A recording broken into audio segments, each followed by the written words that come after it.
you know, we want to welcome everybody here. Everything all at once? Everything all at once. It's honestly a sensation. Aliens listen to it. So you were saying that your whole interest in plants and gardening started when you were 12.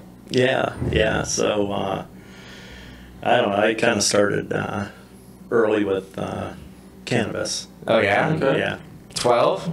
Yeah. That's an ambitious 12-year-old right there. When I was 12 years old and smoking pot, I was like, I had no idea or dreams or aspirations of growing at that point. Yeah. Took me till about 17 or 18 to try it. Not smoking it, growing it. Yeah. Well, I was like 11, and my buddy was stealing it from his mom, and, you know, that was... Right.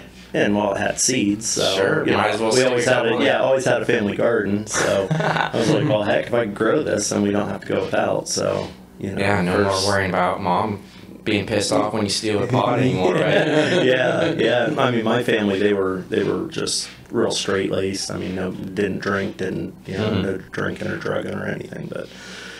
Yeah, so it kind of, you know, the first plant got about that tall, and, you know, of course, we smoked it. You know? That sounds awesome. Mission accomplished. Yep. And so, Mike, that's how you got started in this whole thing, huh? Well, yeah. I mean, that was where my love for gardening started, or for growing things.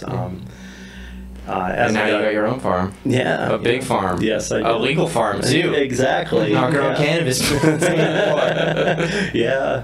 My love for the gardening, or for growing things, that's where it started. And then it wasn't what I was growing wasn't satisfying me. So then I started playing around with, you know, taking this and crossing it with that, and really messing with the genetics of it.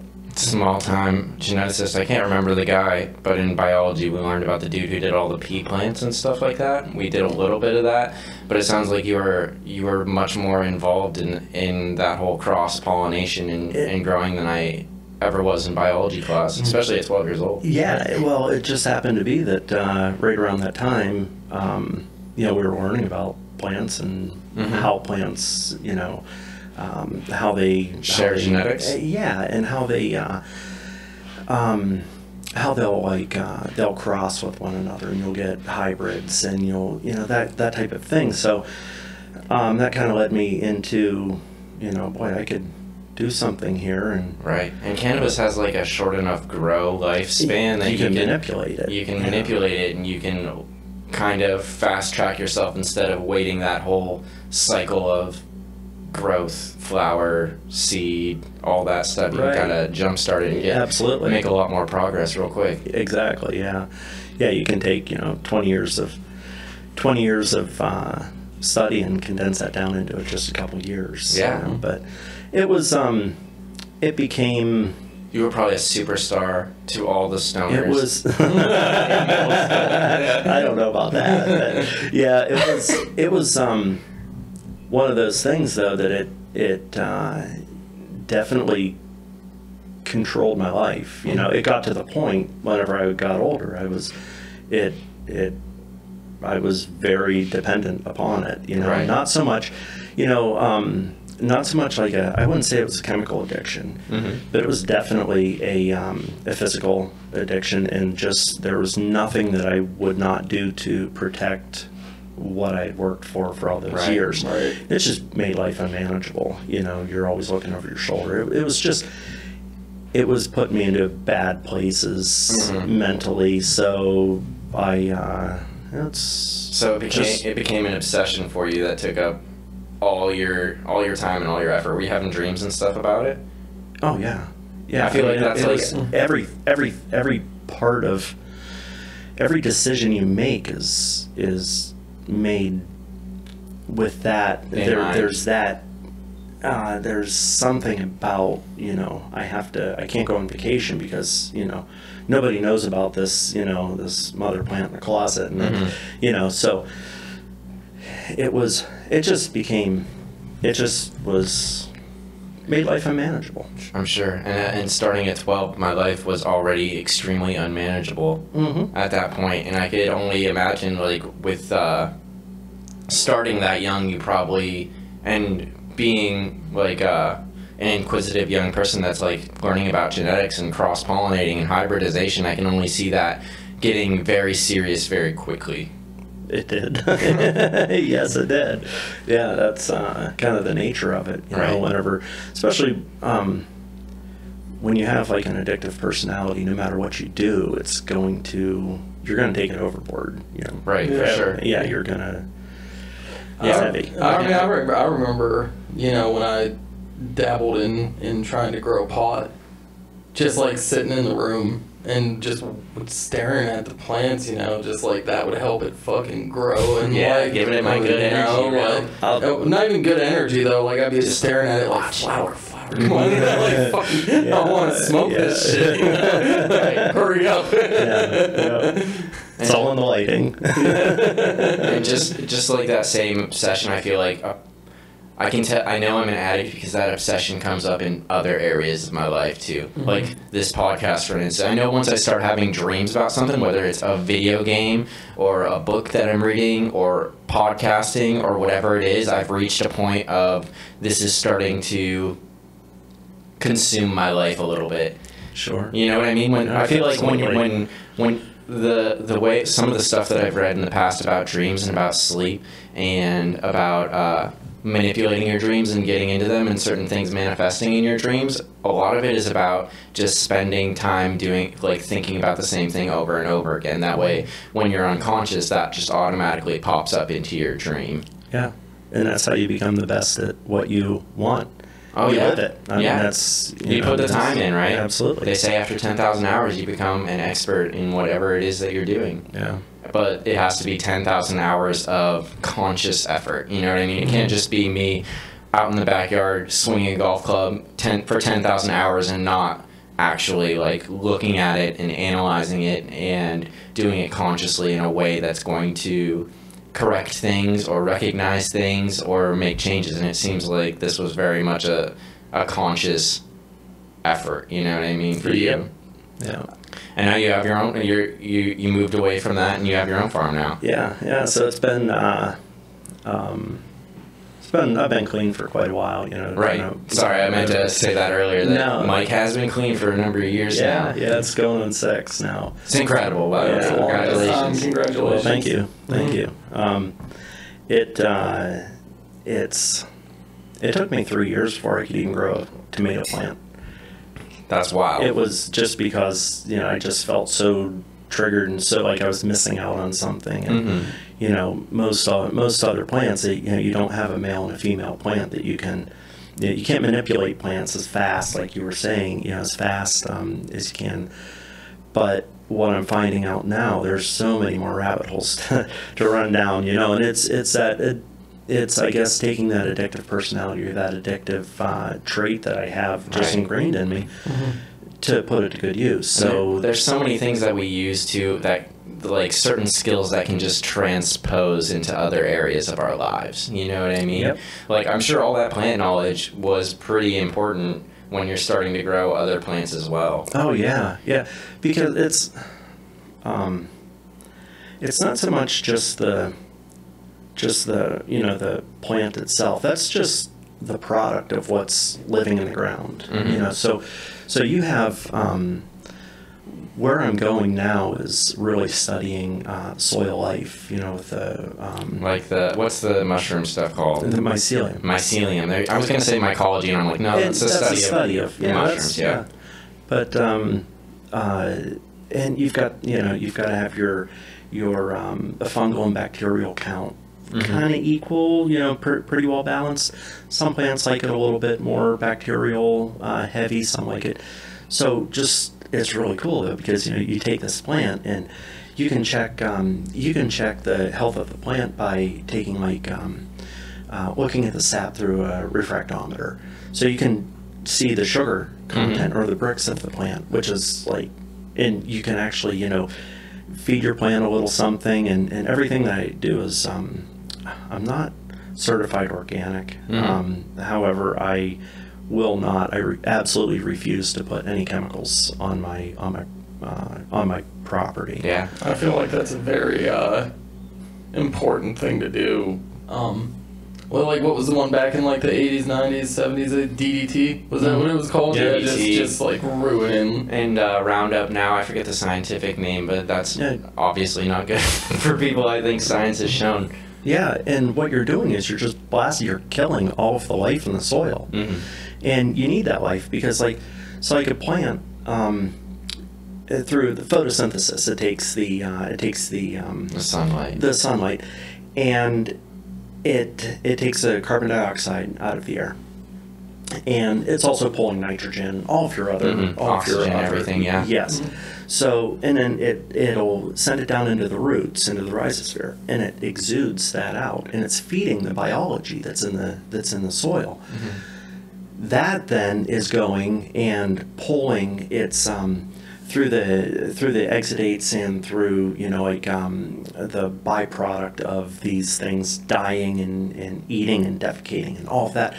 There's enzymes and there's acids and bases and stuff that are working into the soil, and it's breaking down the nutrients that's actually in there. It's too big for the plant to uptake. But once the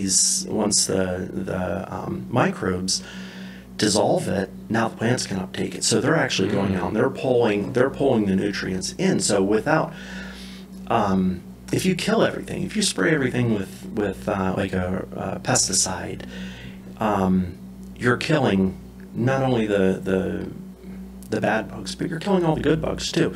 You're killing stuff that's in the ground. You're killing, you use fungicides, and you're just killing the fungus, the mycelium that's in the ground. Right. And that's working for your plants. Yeah. Right. And I think that it's and people don't really realize or appreciate that just because, like, an object is inanimate, that it's not also, like, a living thing, Mm-hmm. So you just, like, I'm just going to, spray this shit so these bugs don't get on it and eat them up. And you realize that you're just, like, destroying the life quality of the plants you're trying to grow as well. And then you got to dump the fertilizer in. Exactly, yep. So by removing one thing, you need to replace it. And the way a lot of people, it seems to me, the way a lot of people or farms are doing it is by adding in that nitrogen fertilizer or whatever it is that they need, instead of just letting the earth naturally do what this system was designed to do. Exactly. You were talking about Roundup, so now you're killing all of the weeds. Mm-hmm. Well, the weeds are there because, the earth is trying to cover itself. We've got a seed bank, billions of seeds that have just dropped onto an acre of land. They're trying to grow. They're trying to cover the soil. It doesn't like to be naked, because then it heats it up. So you can keep even if you let the weeds grow. It's tough because then it interferes. It doesn't actually take away from the plants because there's those roots, the exudates that are actually feeding more biology in the ground. So it's actually the biology is converting more and more of the locked up nutrients from the plants. So it's really cool. So now you get into cover crops. Certain crops will fix nitrogen into the soil, and they'll help fix potassium and your phosphates. There's others that collect all of that stuff, like your radishes. They'll collect all of those nutrients, and they just sit there, and it's like a little reservoir of nutrients. It's just so, like, if you can start to, if more people would keep the ground covered, then we're not going to have wind blowing the topsoil off. You're not going to have the rain every time the rain hits and that runs off. Yeah, it's just amazing. And that has like massive effects on the water around those surrounding areas. All the nitrogen and the phosphorus getting into lakes and causing massive algae blooms. Absolutely, yeah, it's making a mess. It is. Yeah. So from like a business perspective, though, how do you deal with the bad pests then? You make healthy plants. Make healthy plants. Yeah. That's one of the things a couple of the gardeners have hit on that out here is that bugs and pests bugs specifically don't see healthy plants, they're designed in a way that they only see the parts that are rotten because that's the parts they can actually eat and digest. Sure, and this is a rabbit hole that I've been going down. I really, just to cut in really quick, I really appreciate the scientific approach that you've taken towards your garden, or towards your farm. Yeah, thanks. Yeah, I mean, I'm a thinker, you know, I tend to overthink things, but now I'm trying to do it in a positive way. Right, yeah. But, like, you know, what you were talking about is that, you know, insects can't eat certain, what it is, an insect cannot digest complex proteins. Mm-hmm. If your plant is very healthy and has a very proper diet, we'll say, they develop complex proteins, so they can't eat that. Now, think about this, and this is kind of what got me going here, and I'm trying to figure out how to do this with my plants. You've heard the story about the moth flying through the night sky. She secretes a pheromone that says that she's ready to mate. Mm-hmm. The male moth is 3 miles away and he smells this pheromone. Mm-hmm. Okay, so this droplet is like microscopic. Right. And that male doesn't really have a nose, Mm-hmm. okay? But he's got antennas, all right? Chemically, that droplet will have an odor, okay? Physically, it's resonating, just like everything. You're familiar with resonance. Right, sure. Everything's vibrating. Everything has a different frequency. So if that pheromone is resonating at a certain frequency, his antennas are in tune to that. I don't know if you might be a little younger. You might not remember going out with a pipe wrench on the aerial antenna to pick up TV stations. Okay, when I was a kid, I was always the one out there. We lived out in the country. I had a pipe wrench, and we had one of those aerial antennas on a pipe, and I used to turn it, and I'd hear my brother or somebody inside saying, "Hey, whoa, you went past it, go back." So it's like, okay, right there. Now, like shortwave radios, they travel forever, and so if this is, and it's not obstructed by wind, it's not, it cuts through all of that. So this insect with the antennas that are picking up this frequency can hone in on that, and he knows, okay, she is right that direction. I'm just going to keep flying until the signal gets stronger, and then I can find her. And then maybe he can smell her once he gets close enough.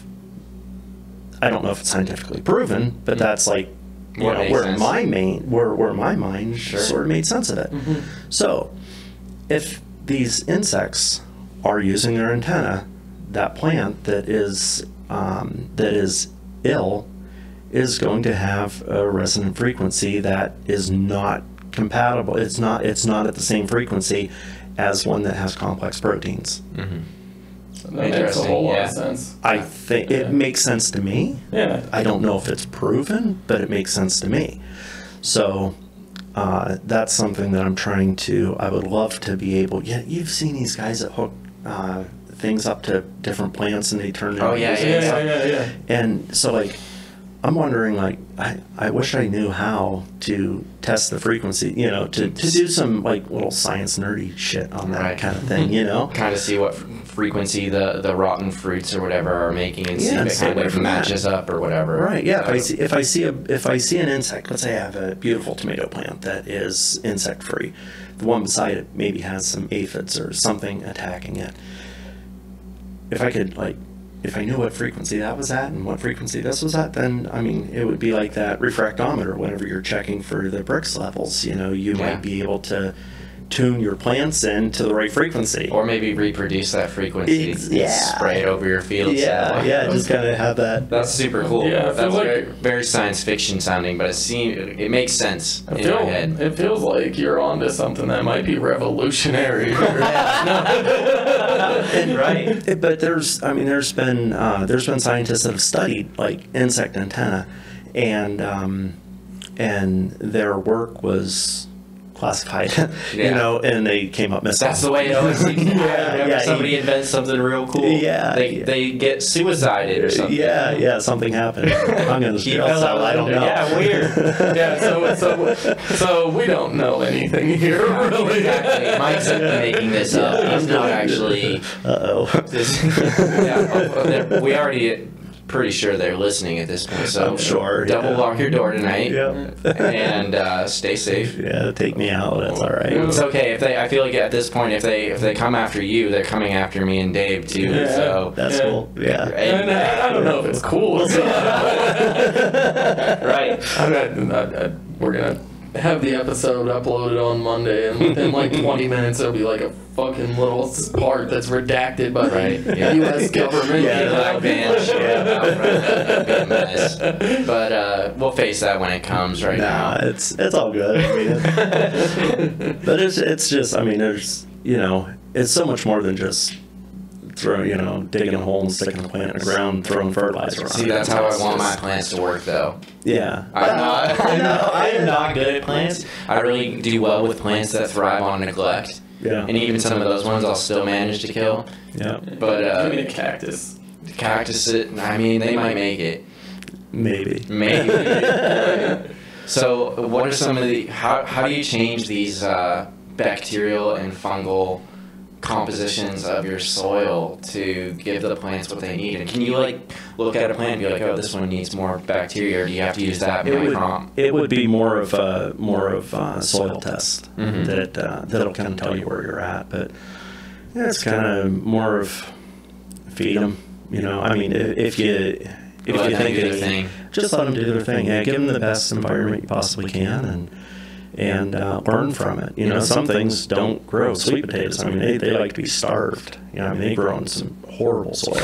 Other stuff, needs the real heavy feeders. They need to be really cared for. Like my garlic, I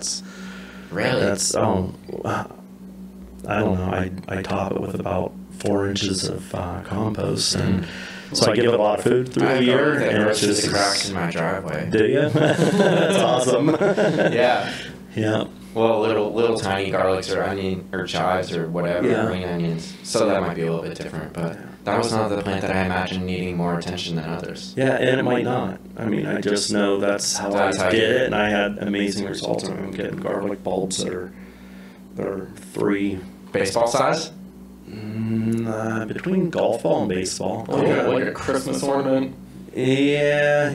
There's a few of them that size. That's awesome. And do you work at all with sister plants, or I forget what plant husbandry? Or? The 3 sisters. Like the beans come. Adding. You've got your beans and your corn and your squash. Is that what you're talking about? Yeah. I don't know specifically if it's those plants, but I know that there are certain plants that really benefit off being near each other. That's kind of what I'm referring to. Yeah, okay, and what that all boils down to, it's so like the corn, we'll use corn and beans. Your bean is that's a legume. Mm-hmm. Okay, that one is, as long as that you've got the right mycology in around that seed, it will, as that plant grows, it fixes nitrogen. It collects nitrogen, and if you pull the roots out, I mean, you'll see these little nodules that are growing on the roots, and they're just little pockets of nitrogen. Oh wow! Corn is a real heavy feeder of nitrogen. That's why you plant those next to one another. So it's the life, exactly. Yeah, it's life in the soil that's helping one plant. So there's a lot to that, and it's a lifetime of learning. I don't know what plants to plant next to one another, but it's like a big game of chess, trying to arrange all your pieces together so that it's just like the perfect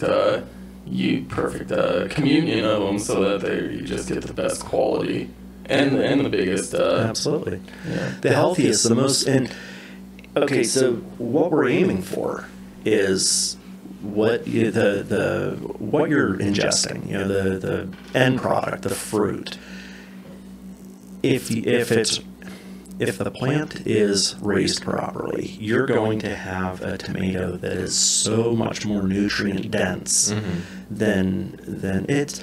I was just listening to store-bought tomato. Yeah, or a conventionally or chemically grown tomato. But I was just listening to something the other day. It said that it's, I think it's 4 times.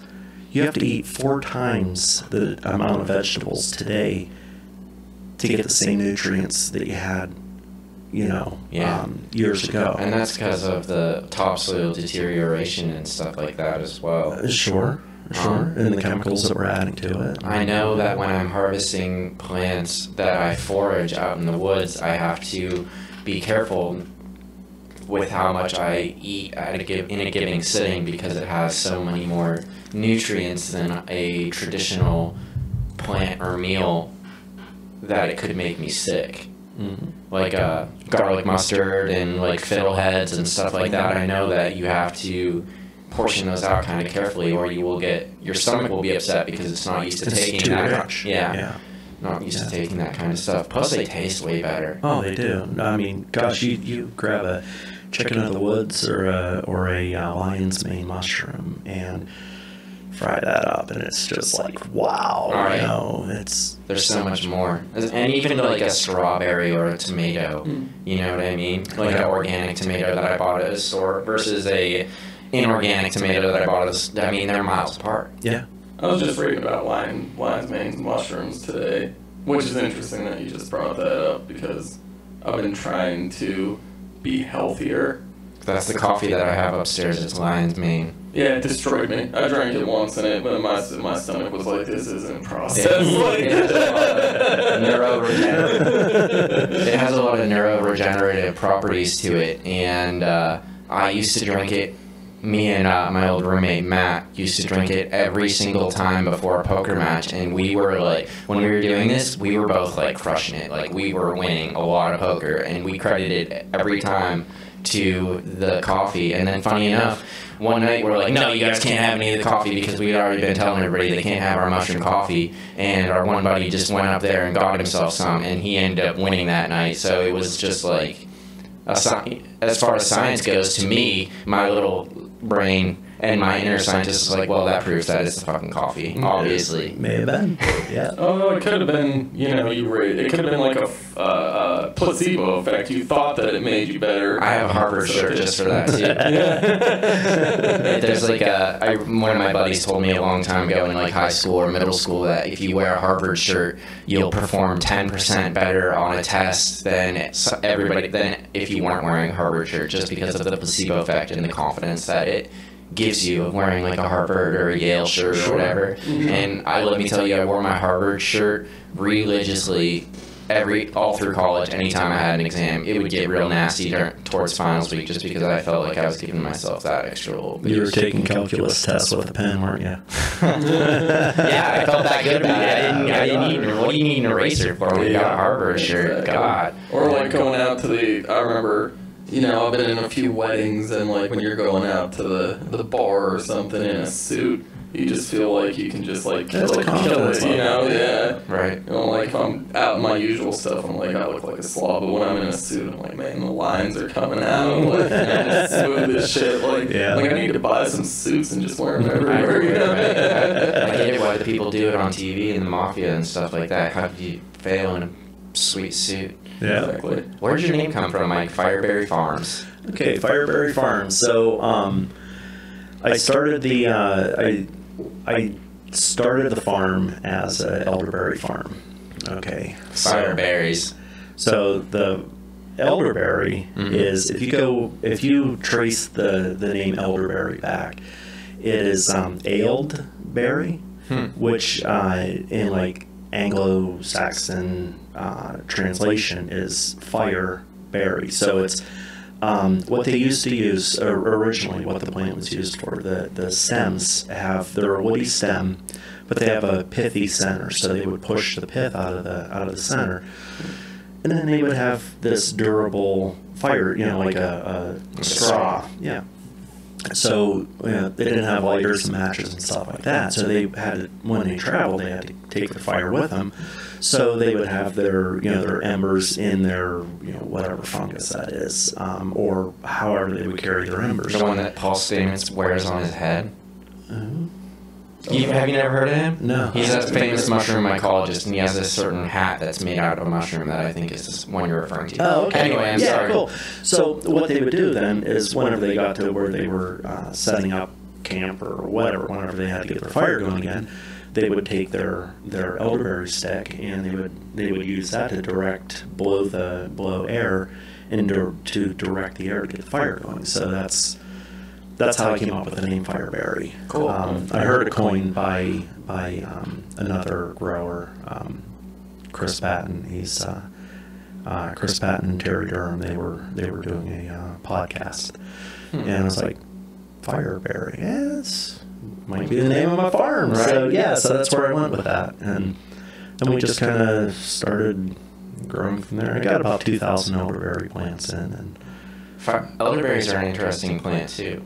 yeah, they're one of the highest. I think aronia is the only plant the only berry that's higher in antioxidants than elderberry. Yeah, it's definitely fabled as like a very medicinal berry. You know, people sell did you make syrup with it, or did you sell it to people that were making syrup, or Sell to whatever they want. yeah, I mean jellies and syrups and shrubs and different tinctures and. I mean, oh my gosh, there's so many different uses and ways to ingest elderberry. Right. But it's should be cooked. It's mildly toxic. It does have cyanide precursors in it, as do a lot of stuff. Apple seeds, yeah. Peach pits, and whatever. So you should cook it. It neutralizes it. Okay. But like 90% of the elderberry consumed in the United States is imported from Europe. That doesn't surprise me. Yeah, and they actually have the American varieties are lower in the cyanide precursors as well. So It's easier to refine then, probably. to cook it, it's good. Right. Yeah. Plus, you can probably. I mean, a lot of the times when stuff like that is shipped across the world or whatever, it's because they have some sort of advantage, like economic advantage. But I really couldn't imagine them being very competitive if you're growing elderberries on your own farm Right. So and getting them to distributors. So elderberry it's kind of a funny one. It has to be harvested by hand. And they do have machines now that destem the elderberries, but it's all hand work. It's very labor intensive. That's why it's not. I guess strawberries. I mean, you've got migrant workers picking strawberries. Not only migrant workers, but I mean that's pretty much the bulk of our harvests are through migrant labor, but. And elderberries are, for people who aren't familiar, they grow on like a grapevine, right? No, it's a bush. It's they grow on a first year primocane. So how do I explain it? What would it be like? Raspberries? No. No, it's maybe a little bit more like a blueberry bush, I suppose. But it only grows, like I said, it only grows on the first year's growth. There are some varieties like Marge, I think, that grows on the second year's growth. But Speaking of plants that are on growth, you're out in like ginseng country too, aren't you? Yeah. I might or might not have found some ginseng around me too. Yeah, right. That's super secret right there. Not to blow up your spot, but I've always wanted to find some out there. Because whenever I'm out in the area that your farm's in, or further east, I'm always like hoping that I find one, just because I've never seen one in a while. Yeah, I remember looking at some pictures. Looking back in some of the little nooks of the northern facing Wintergreen Gorge. That's Or possible. northern facing mountains out there is what you're referring to. Yeah. But that's where I've heard it could be found too, is the northern facing Wintergreen Gorge. Yeah. It may or may not be out there. I've never found it. It likes the shade. Yeah, it likes the shade. You want some Likes heavy cool. cover. I kind of want to grow some in my backyard. And it won't have the same properties. Yeah. You can even take native wild ginseng, plant it, cultivate it yourself, and it doesn't have the same. It does have some of the same properties, but it's not. It loses its potency whenever it tries. It's one of those things that nature needs to. Yeah, and it also maybe it's the fungal. We're talking about the mycelium. Your forest spores are just. It's a fungal it's a fungal dominant environment. Yeah. So. Well, I have my thought process was they like shade and cold weather. I have a backyard that is so shady I can't really grow anything else in it. That maybe some ginseng would grow back there. But to bring it back around, ginseng can only be harvested after 7 years of growth, whereas these elderberries will only grow on the first year. Right. Which is interesting. Which is kind of neat because then every year after year 3, you want to give them a good 3 years to develop the root system. But after that, you coppice them. You take them right down to the ground. So you just hit them with a big, You could brush hog them if you want. I'd be a little more delicate. I use a weed eater with a saw blade on it and just buzz down through. But I'll keep mine up north here. I think it's maybe a little better to keep them up, maybe past the first leaf node. Mm-hmm. But that's how it all got started. Yeah. Do you have a favorite type of, like when you were young, it was obviously cannabis. Do you have a favorite type of plant, vegetable, fruit, whatever that you like to grow now? What challenges you the most? What really gets you thinking? Tomatoes outdoor tomatoes are a difficult one. I'm putting up a greenhouse or hoop house this year, 20 by 100 hoop house. Sweet, congratulations! Yeah, thank you. Awesome. Yeah, NRCS grant. So that's amazing. any listeners out there, that are into agriculture, it's a pretty simple application. Yeah, cool. Yeah. So you'll be growing in the winter now. They're not supposed to be heated, but no. What I would love to do. So the high tunnel I get through NRCS, I cannot put heat in that. Everything has to be grown in the soil. Mm-hmm. I would like to have more greenhouses up, in which I would definitely heat some greenhouses. That way I can provide my customers with produce all through the year. So right. And I know a lot of there's a lot of interesting geneticists or farmer geneticists that really go crazy over peppers. I love peppers. I'm not a geneticist, but I fucking love peppers. Yeah. I have a friend that was really big on all sorts of different kind of peppers and growing peppers for a while. Yeah, I grew my first Carolina Reapers this year. Oh, nice. Oh, I won't bite into one. I had my same buddy that I was drinking all the mushroom coffee with ordered a bunch of Carolina Reapers, and I remember for a while everything we ate was just so ungodly hot. It was like a challenge. It was like miserable challenge. Like it was good. I like hot foods, but holy god! Oh my god! We had the curry the one time. We made like 4 or 5 people submit when we cooked food for them using these peppers. They get like halfway through it, and they're like, I'm not eating peppers. That was the only time ever that I've had to stop through like a normal portion, like a quarter of the way through, and I was like, I can't eat this right now. And him and, the other guy were giving me a hard time, and I ended up finishing it, but my lord, it was so fucking hot, it was brutal. There's no way to use those like appropriately. There isn't. It's not like I can find I can just put like the tiniest amount in and it'll be medium. It's just everything is just destroyed. Well, not destroyed. I mean, I like spicy stuff, but it's gonna be hot. Like habanero hot is I love habanero. Like I'll take a habanero and put it in like a jelly bag, and then cook that in with my sauce, and then I take the jelly bag out. That way, whenever somebody's eating your spaghetti or your whatever, they don't get a chunk of habanero in their mouth. Sure. But that helps because then you get the heat, you get the flavor, but you don't get that. Oh no! A chunk like oh god! Yeah. I mean, it'd be rude to take this out of my mouth right now.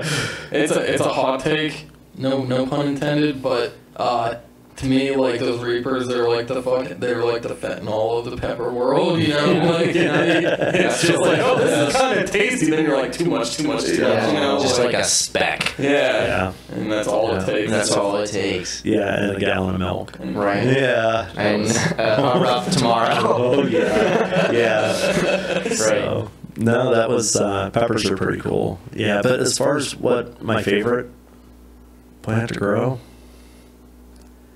I don't know. I can't really choose one. Were you growing other plants when you were growing your cannabis? Did you have a garden? I always had a garden going. Yeah. You know, and I always tried to go, you know, organic or natural, you know, study a lot of organic growing techniques and things like that. How did it turn into something more than just a hobby for you? Well, my kids are grown. I work in Warren. April works up in Erie. So with gas prices the way they are, I'm, you know, living at my farm. So I've got a lot of time on my hands and idle hands. I don't, you know, so it gives me a place to focus, and, you know, I go crazy if I don't have something to occupy my mind. I've been off this past week, and I gotta say I've been struggling a little bit personally with what to do with myself. It's tough, right? Know? So that was a lot of the reason why I went that way. And I've got, I don't know, it's about 85 acres, and I've got about 65 of that is timber, 20 is field. So I'm slowly getting this farm back up and running. Was it a farm originally? Originally, yeah. I mean, the guy had, you know, some cows and, you know, some pigs and that kind of stuff, but that was years ago. So this farm's about a half a mile away from where I grew up. Cool. And I was the youngest. My parents moved. They moved off the hill and into town as soon as I graduated, and I was like, oh man, you know, this, you know, that's not home anymore. So the whole hill is owned by 3 different families. You know, they own all, you know, you know, it's just owned by 3 families, except for this piece of property. So the time I was 18, I started stopping by and talking with them, you know, every year. You know, it took me 20 years of stopping and having coffee with him and asking him if he'd sell me some property before he finally did. And I told him, I was like, you know, you can live here until you die. I'm fine with that. I just, you know, this is where I want to die. And so I ended up, long story short, I ended up with it and just slowly getting it worked back. It's expensive. Sure. To get, you know, to rehab. It's kind of cool getting old and having that extra money to throw at these hobbies now. Yeah. I'm not raising kids. I don't have diapers to buy and stuff like that. So it's I'm dreaming for the day my student loans and house are paid off. Right. I'm gonna be fucking rich. Yeah. So it's just kind of, I'm working into, so I've got the produce, starting a CSA or a subscription box this year. Oh, sweet. Good for you. That's awesome. Yeah. So that'll come out every month or so? Or every week. Every week? Yeah, it'll be about $30 worth of produce in a box, and this is pretty cool. So, like, I was telling you, I've got 65 acres of timber, so I'm farming that as well. So, like, there's just doing crop tree release, you know, taking this tree away and this tree away so that this one, you know, blossoms, gets bigger faster. Well, those trees, I'm going to be turning a lot of that into biochar and adding that back into the soil, so that the adding that carbon back in. Biochar is burning the wood? It's just charcoal. Okay. Yeah, taking that, you know, and just burning it in absence of oxygen. So, and it's a lot cleaner, and so you can take that carbon, you can either let it rot, and that's good for nutrients for the forest floor. So the tops, you know, you want that to rot down, but when it rots, the CO2 goes right back into the atmosphere, and that's what we're trying to, like, you know, sequester as much of that as possible. So you turn it into charcoal, and then you inoculate it with your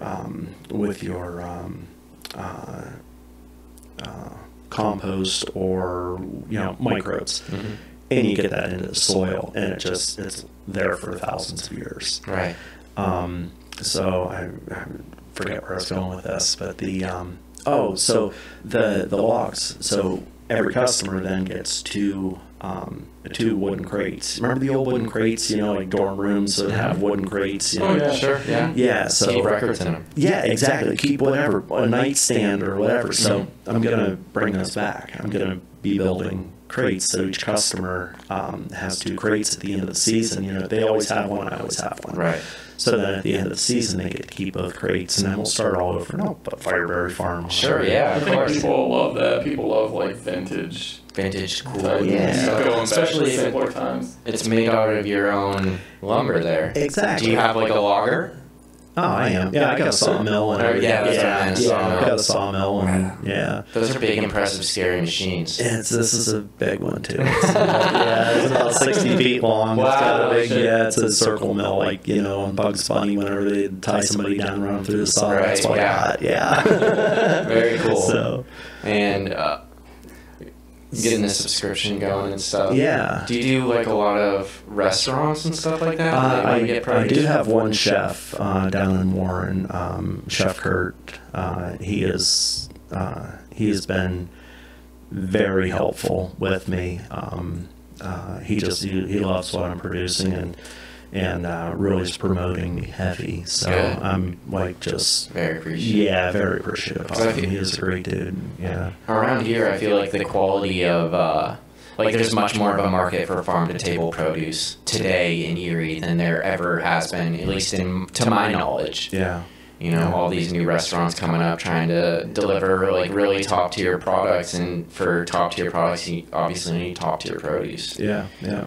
I mean, in the last, like, at least, what do you think, like 10, 15 5, 10 years. 5, 10 years, there's just been, like, this health revolution. Like, even at, like, the fast food places, you know, when we went to McDonald's as a kid, they weren't showing you the fucking calories on a Big Mac. You know? People are more Yeah. concerned about where their food comes from and what they're putting into their body for sure. Exactly. Farm to table is just, you know, almost the preferred way to go out and eat now. Mm-hmm. And I've been reading a lot as well. My buddy Javed, I mentioned him a bunch of different times on this show, has been pushing a bunch of articles down my Facebook feed about how metabolic disease and the internal gut biome and what we eat and stuff has, like, even they're discovering that it just continues to have more and more of an effect on our overall health and well-being. You know, just that's putting the right stuff in our body just makes such a huge difference. And having the right, I mean, we are what we eat. Like, really, when you come down to it plainly, like, everything that my body is made of right now here in this existence is based off of the foods that I put into it, you know, just reformatted and changed chemically into this being. So it makes a lot of sense to me that if I don't have the right parts to put something together, like, even if I was putting together like a car or whatever it is, it's not gonna work properly without all the stuff. Right. And you know, the first place I learned that, this is what started my journey learning about eating healthier and treating the body right, was when I was in treatment, when I was in rehab. We had a counselor that was real big on the connection between digestive health and mental health. And so you're right, you know, it's crazy, like, it's all one body working in a system, but we kind of separate, like, how we're feeling, you know, Into another thing. that's separate from what we do to our bodies, you know, and, like, it definitely, like, it has to be connected, right? This is all one working, like... It has to be, yeah, and really, you're not feeding your body, you're feeding the microbes, which are feeding your body. Just like soil. You're feeding the soil, which feeds the plants, you know, and... Like, our bodies are only made up of, I mean, I don't know what the percentage is, but we'll say 10% of our body is human. Mm-hmm. The other 90% is, you know, microbes, you know, Digesting bacteria. all our food, transferring everything around. It's amazing. You know, it's just like, Right. yeah. And it seems that, like, this system works so well until humans get involved. Yeah. You know what I mean? We Absolutely. just, like, if we just ate the things that were around us in the earth and around the earth and didn't fuck with them, Yeah. like, we'd probably be a lot better I off. completely agree with you. Yeah. Yeah. Yeah. That's, But there's more profit in Yeah, and mass producing. mass producing. How, do you have to, like, compete with that at all, do you think? Or is it, I mean, you're not really competing with them. No, because people know, people are really becoming educated on what they're eating, you know. So if you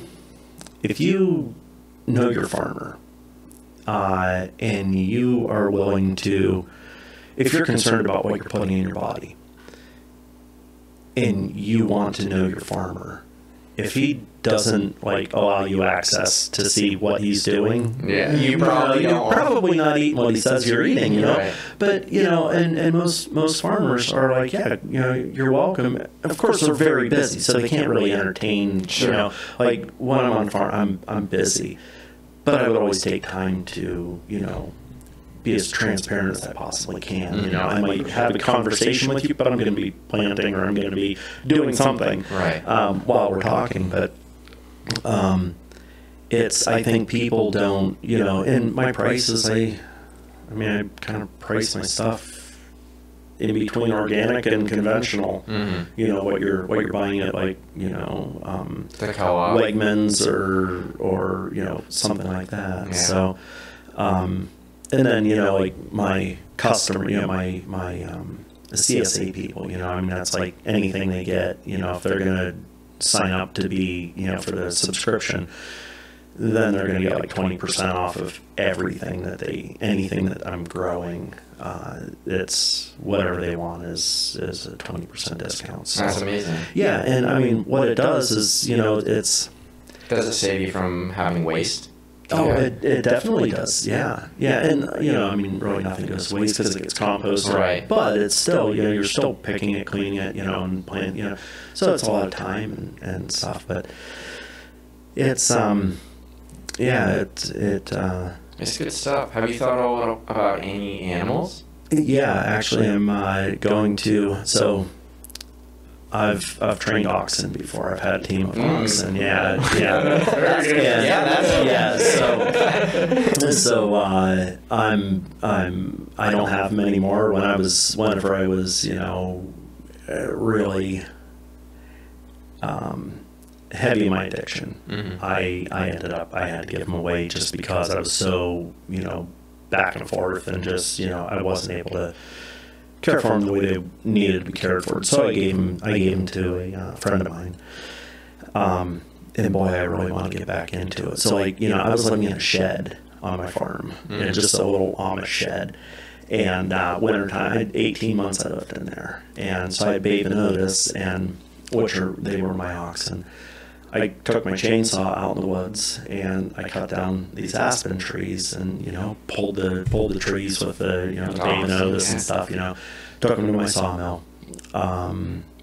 sawed them up, and timber framed this house with a chainsaw. You know, it's not a real big house, but it's, you know, big enough, perfect size for me, you know. And I built it like right on my pond, and it's like off the road, so I'm out there, you know, sort of like away from everything. Sure.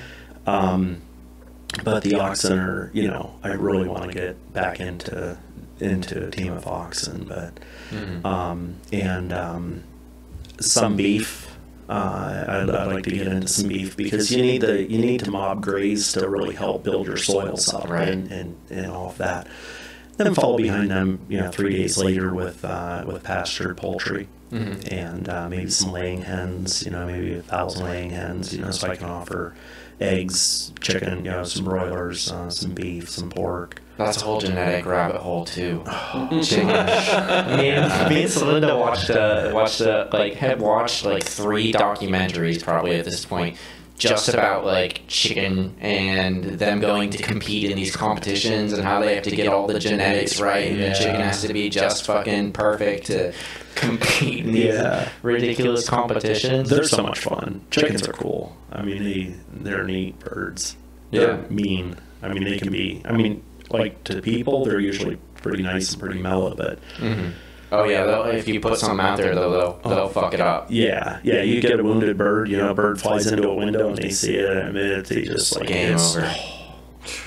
Brutal. The chickens and the cows too really seem to be like one of those have one of those symbiotic relationships. Sure, they don't share food sources. Well, yeah, they'll share food sources, but they won't share your parasites, you know. So like the cows, whenever the cows, if you follow behind the cows 3 days after the cows go through, you send chickens through, they're in that 3 days, the fly eggs now are larvae, the chickens are scratching through, they're getting a bunch of protein from all the larvae, and then all the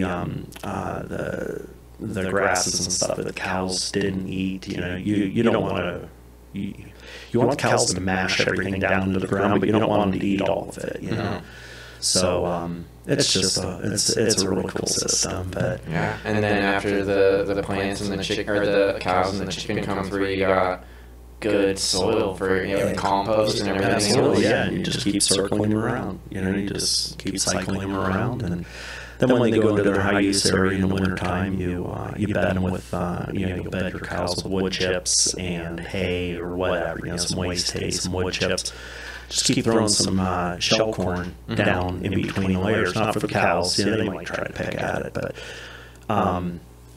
those layers, that corn will ferment, and then in the spring, and it's composting too. So the bed pack is warm that they're laying on all winter. So the microbes and bacteria are all doing everything. But it's anaerobic.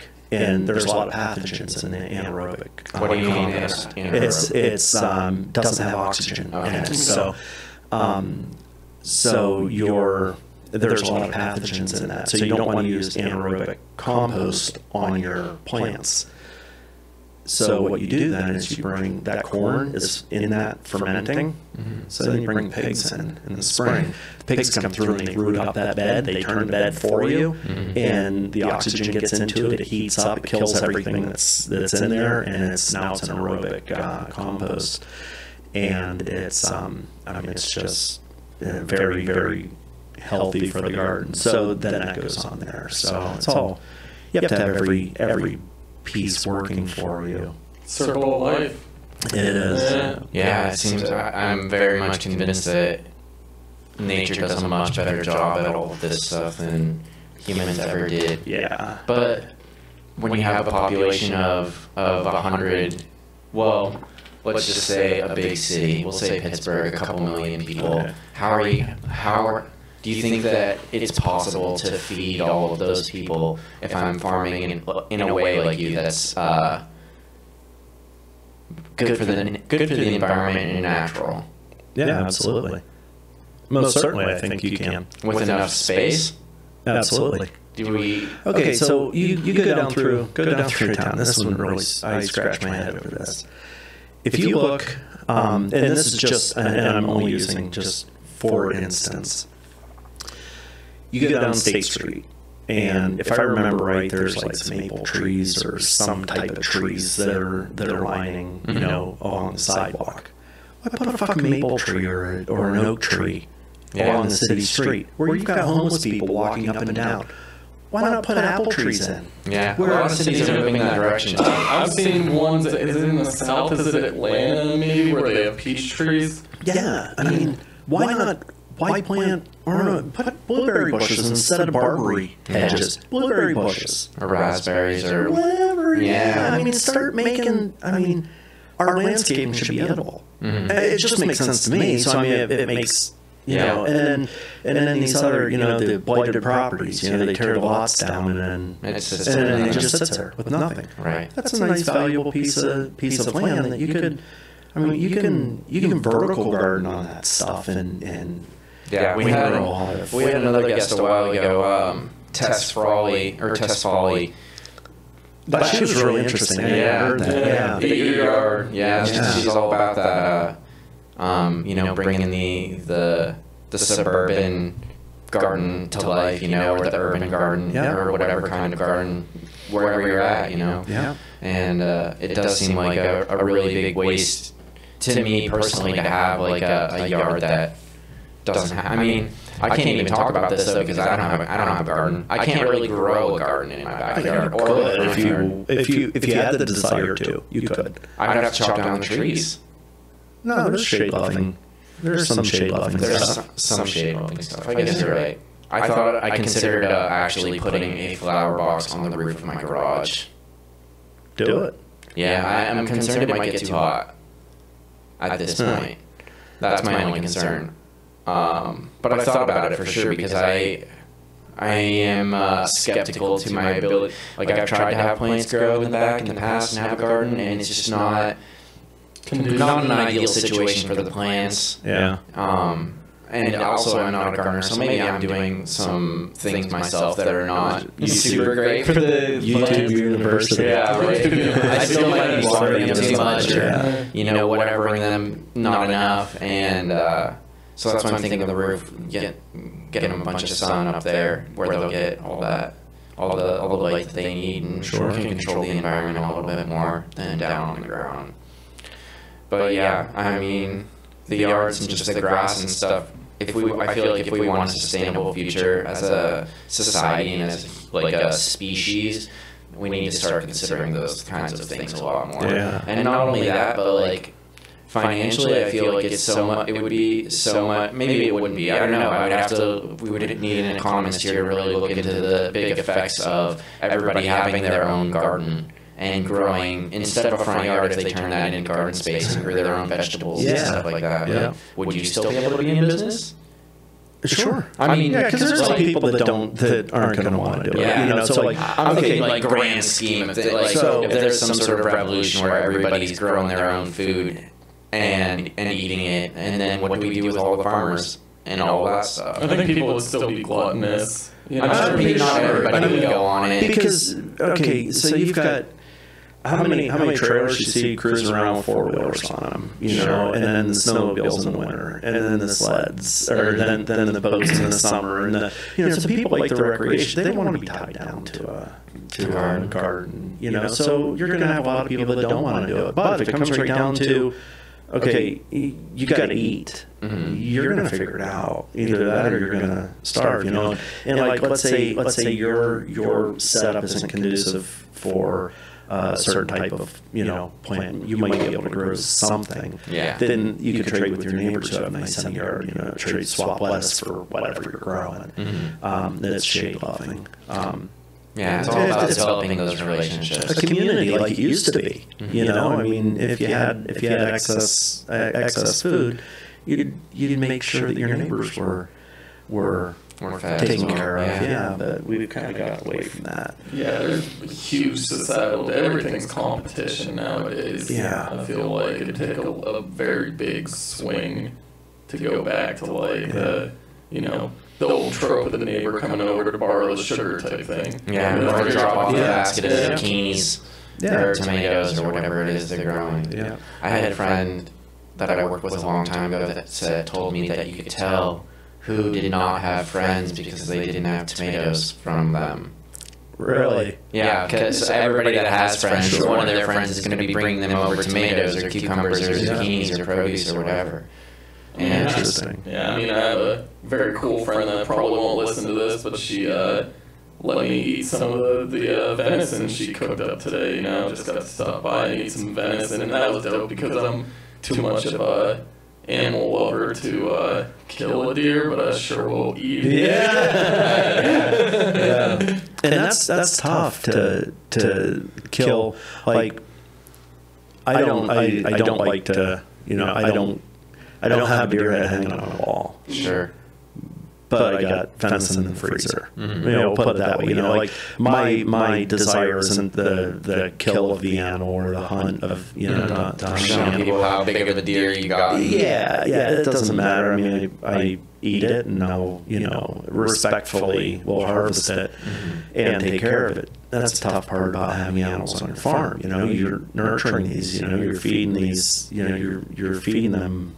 You'll be feeding your cow a bottle, from for the first few months of its life, and then you're raising this thing to be eaten, and eventually you've got to take its life, and it's not something that I take with a grain of salt. It's something that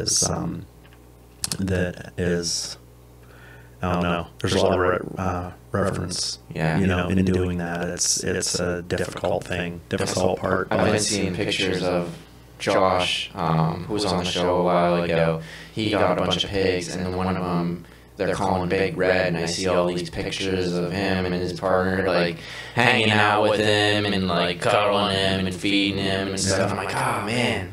That would be tough. Because me as like an animal loving person, I'm sure I would get attached. Oh, there's like an extra specially cute pig, like running little cute little red baby pig running around my yard that connects with you, right? Like, you know, isn't that like an old like Native American thing, like with the bison, like you kill the bison, but out of respect for the bison, you use every single part of it. Oh yeah, sure. Yeah. I mean, you don't want. I mean, there's some parts that you just can't use. Yeah, I don't. I mean, we've got places to buy moccasins now, and right. But we making weapons out of leather. Right. But no, I mean, you definitely, you know, like the bones, you know, your beef broth, you know, I mean, just nothing better than a good bone broth. It's, you know, it's so healthy and yummy. Yeah. But no, so yeah, like you're saying, you try to use every bit of that animal that you can, right? And the rest of it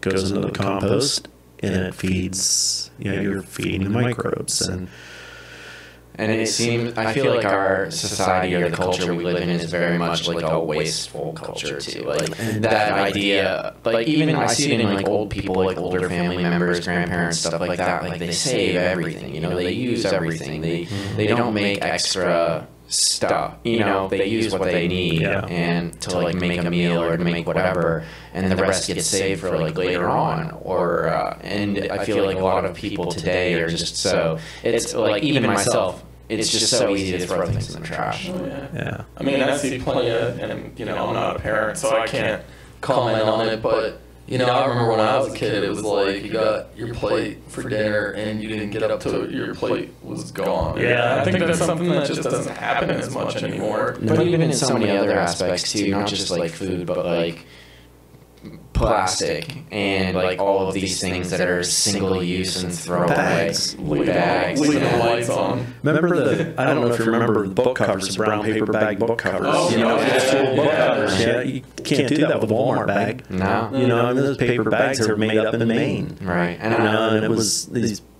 I don't know, you know, I mean, they were used for everything until they were like nothing and turned back into the earth, you know.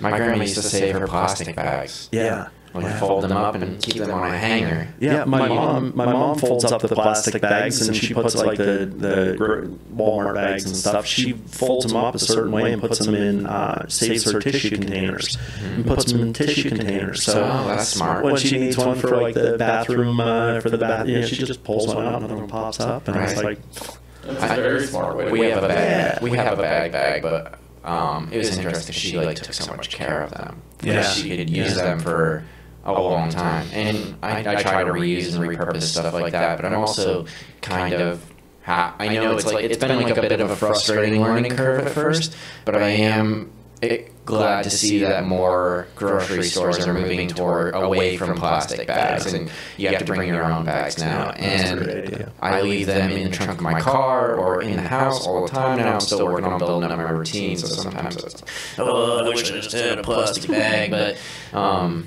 I feel like that's probably a really smart, good thing to do. Yeah. That's the frugality for me. Like I was just at Giant Eagle the other day, and they charge 5 cents for a paper bag. You know, got one of theirs, so it turned into a game of how much can I carry without spending an extra nickel. You know, 20 cents per bag. Yeah, for sure. It's you know, like I don't know if I mentioned this yet, but the whole Fireberry farm. So like I feel like a little kid that's building a tree fort. Hell yeah. But like, you know, have some money to back it, you know, I have a job and all that to help develop this. So like I'm completely off grid. I don't. It's exciting. Yeah, it's really cool. You know, so like the house is 65 degrees all summer long. You know, I've got air conditioning. No, solar. Okay. Yeah, I've got heat, mini split that I can. You know, I can use it for heat, but wintertime, this time of year, you're not generating a lot, so you have to conserve a little bit more. But I mean, my water well's 200 feet deep, so it's, you know, 240 volt well pump, so it's water's heavy. It takes some power to get that out, but I mean, my irrigation is run off of that. The all of my lighting, my freezers, I'm actually putting in a walk-in freezer, walk-in cooler for the produce. I thought about getting solar on top of my garage too. Yeah. I don't have the money right now to do it, but Well, there again, YouTube University. yeah. Start studying it. You can get it pretty cheap. The solar panels, they can't put them in a landfill. There's too much nasty stuff in them. So So I can buy some used ones. absolutely, yeah. Fix them? Yeah, no, you don't even have to fix them. I mean, they're all tested because like they'll take these big solar farms, and the solar panels are like 250 watt panels, and they can replace that same size panel with all of the infrastructure already there. All they're doing is swapping panels out, and now they're bumping them up to 450, 490 watt panels. So it's like they're doubling the output. I gotta find some used solar Yeah, panels. Santan Solar, man. I had like 1,400 Santan Solar. They're out of, they've got a place in Georgia now too. They're out of Arizona.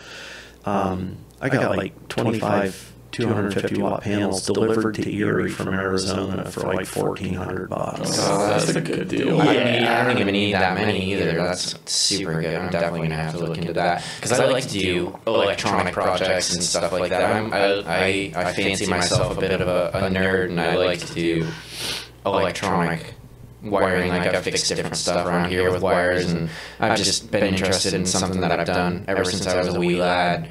And definitely a wee lad. Yeah, knee-high to a grasshopper. But that would be something I'm interested in. I also have a friend who's building an Earth ship that I would love to get on the show. And he wired up like I think it was like 400 laptop batteries together to use for his solar system that he's got going on. Yeah. So Well, the Tesla, like the Tesla vehicle batteries, there's just a whole bunch of those 18650 cells. You know, like your vape. They've got like just those 3,000. little Yeah, batteries. there's like thousands of those. that's wild. That's what those batteries are. Yeah. Yeah, there's people doing like entire power walls out of those 18650s. Yeah. Wow. Yeah, that's real cool. Good for them. Yeah. Good for society and the world and America and everything. Yeah. I love it. Yeah. Keep being creative, people. Keep doing your thing and learning stuff, and be your own scientist. Follow your passions. Don't be afraid to be a kid. Don't be afraid to be a kid and experiment and see if something works, because the opportunities are out there, and it's just about. And if they're not out there, you got to make them. That's my new thing. I'm telling myself to make my own opportunities. You're not learning if you're not failing. Right. Yeah. Go down the rabbit holes. Go down. Keep digging. Be an Alice. Well, Mike, this has been super fun. I loved having you here. I feel like I've learned a lot from this conversation, and I hope that people are going to enjoy listening to it. I'm sure they will. They definitely will. Yeah. All over. Tony, Dave, it was a pleasure. Yeah, it was super fun, dude. Thank you so much. Thank you, everybody out there, for listening. Hit like or subscribe on our YouTube or Facebook walls or anything, social media, because it really helps us fight against the evil algorithm of Mr. Zuckerberg. And we're all about young, new, enterprising people and fighting the system. So fuck him and fuck social media. And if you feel frisky, you can also check out our Spotify page. Yeah, Spotify page, like that too. Give it stars, review the page, all that fun stuff. We love you guys so much. You make this all worth it. Love you all. Peace. Peace. Love you guys.